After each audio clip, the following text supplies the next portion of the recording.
So we also find metalwork that's coming from the Mycenaeans. Amongst the better known pieces is this gold mask, and this was found in a grave site. The mask is very similar to the death masks that we saw from the Egyptians. And this is done or created by hammering a single sheet of gold, basically hammering it from the back into a mold.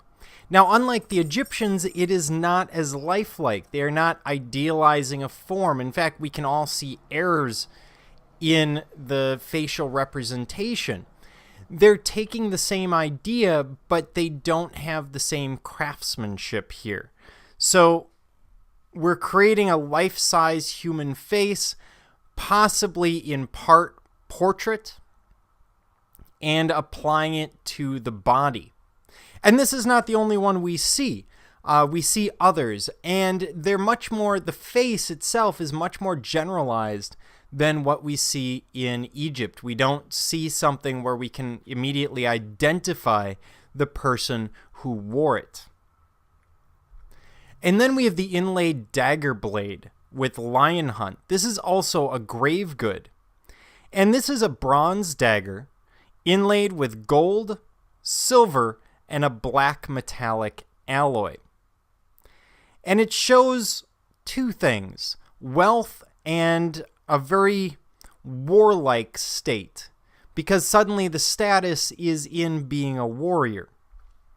Now, as we look at it closer, you can see that inlay of the silver and the gold.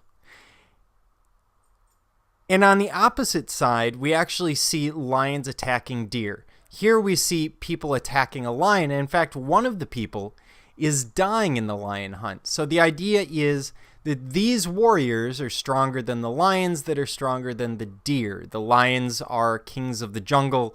These warriors are kings of the lions. And to show the danger, we see this dead warrior, dying warrior, laid out in front of the lion. Again, sort of increasing the reputation of the lion hunters. The figures are very much in the Minoan style. We see these very long, lean figures with very large eyes. And the subject appears to be borrowed from the ancient Near East, especially the idea of a lion hunt. There are no lions in Greece at the time. They're all in Detroit. And the person who owned it or who received it was probably a warrior. This is the sort of thing that would have been a status symbol during their lifetime or maybe after their death, showing how great this warrior really was, comparing them to these lion hunters.